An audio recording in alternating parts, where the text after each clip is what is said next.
Magandang buhay po sa lahat at welcome na welcome po kayo dito sa aking Mathematics Tagalog tutorial. Sa video na ito ay magpipresent po ako ng different questions about Hin's theorem as practice test to master the theorem. So let us say we have these two triangles, triangle ABC and triangle PQR. So given po yung corresponding sides or two corresponding sides, ito pong 12:8 at 12:8 sa second triangle. And the included angle, 60 degrees and 55 degrees. So in this case, ay meron po kasing question here. AC is blank PR. So we're going to determine the relationship of AC and PR. So alin po dito sa third side ang shorter side at alin dito ang larger side. So ipapaliwanag ko po yan step by step kung paano po yan i-determine. Okay, so bago po ako mag-present ng examples ay illustrate ko po muna yung definition ng Hin's theorem. So the theorem states that if two sides of one triangle are congruent to two sides of another triangle, but the included angle of the first triangle is larger than the included angle of the second, then the third side of the first triangle is longer than the third side of the second triangle. So ano po ang ibig sabihin ng Hin's theorem na ito? So ganito lang po 'yon. Let us say we have these two triangles. So triangle ABC and triangle PQR. So yung corresponding angles na AB sa corresponds sa PQ, parehas po silang 12 ang measurement. And BC corresponds to QR, pareho po silang 8 ang measurement. And the included angle are not equal. So dito ay 60 degrees, dito ay 55 degrees. According to the theorem, kapag yung corresponding two sides are congruent, kung alin daw ang mas malaki ang measurement ng angle or included angle, yung third side daw ay mas malaki ang sukat kaysa dun sa mas maliit ang kanyang included angle. So in this case, sa atin pong figure, ang measurement AC is greater than measurement PR. Bakit? Kasi ito ay 60 degrees, mas malaki kaysa sa 55 degrees. So therefore, itong third side na AC is greater than the third side PR. Okay, so let's start with this example. Determine which side is the shortest and the largest in the given figure. Okay, let's have this number one example. Ito po yung ating two triangles, triangle ABC and triangle MNO. Okay, so we have here side AB is 11. We have here side NM 11 also. So ibig sabihin, itong dalawang sides na ito equal in measurement. Another side, side AC is 15, side MO is 15 also. So therefore, the same din ang kanilang measurement dito sa second side. So, two corresponding sides are congruent. How about their included angle? Dito sa first triangle, ang angle niya ay 65 degrees. Sa second triangle ay 60 degrees. So, alin ang mas malaki ang angle, 65 or 60? So, syempre, itong 65 degrees. So, ibig sabihin, yung third side ng triangle na ito na BC ay mas malaki po ang measurement kaysa sa third side ng nitong triangle MNO. Okay, so sa atin pong figure, ito po yung ating answer. BC is greater than NO. So itong side BC is greater than NO. Okay, so about this number 2 example, we have these two triangles. So we have triangle COR and triangle SAT. Okay, so ito magkabaliktad po ang ating given. So we have here side CO 8. Sa kabila, meron po siyang side 80, 8 din ang measurement. So therefore, magkapareho ang measurement ito. Okay? Equal in length. How about another side? We have here, side OR is 13. Dito naman, side ST is 13. Okay, pareho din po ang measurement na 13. So, meron na silang parehong dalawang sides that are congruent. Okay? So, two sides that are congruent. And then, yung kanilang included angle, dito pong first triangle, ang angle niya is 33 degrees. Sa second triangle, ang angle niya ay 35 degrees. Okay, so alin daw ang mas mahaba?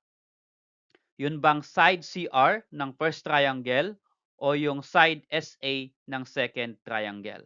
Okay, So, alin kaya ang mas mahaba? CR or SA? Again, applying the Hinz theorem, ito po ang pareho po yung kanilang two corresponding sides.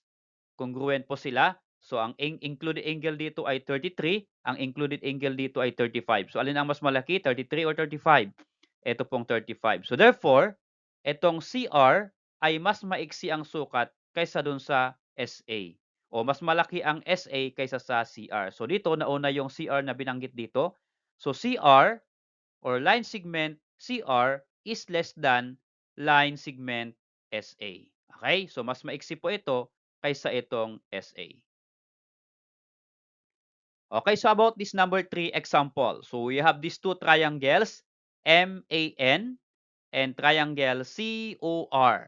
Okay, so dalawa po yung ating given na sides. Side MA, 11. Side AN, 7.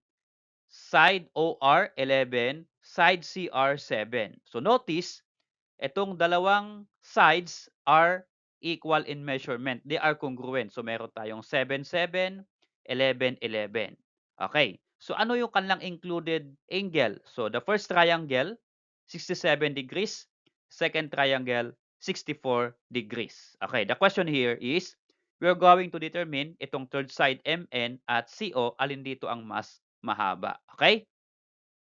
So, MN is blank CO. Okay, so itong MN ay blank sa CO. So, mas mahaba pa o mas maiksi? Okay, tignan natin.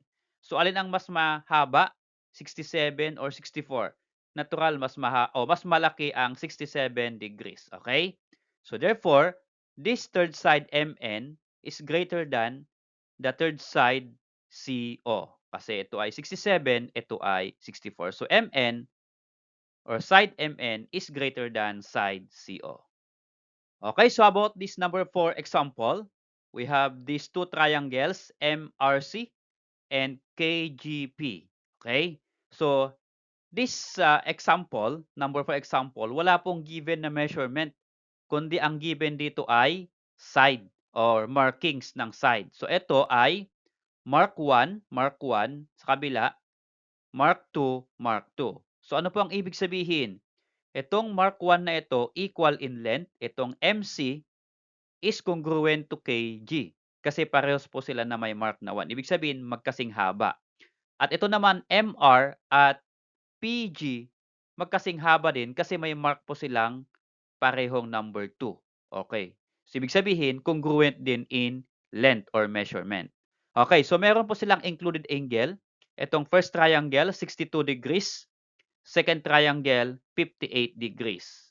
So, madidetermine natin kung itong third side CR ay mas mahaba kaysa dito sa third side KP ng second triangle. Kaya, ito yung ating sasagutan. Side RC, this one, is blank side KP. So, ano po ang mas mahaba?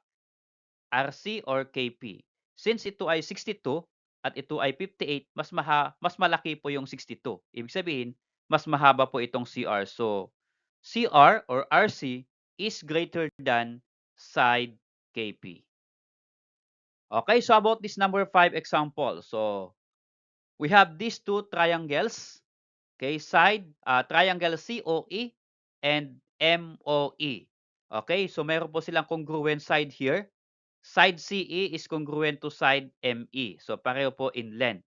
Ay, nasaan naman po yung another side na pareho? Ito pong OE. So, ito po ay reflexive. Magkasing haba po. Ibig sabihin, itong side CE is congruent to side ME at side OE is congruent to side OE also by reflexive. So, itong included angle na ito, okay, meron po silang included angle. Dito sa first triangle, 76. Dito sa second triangle ay 82.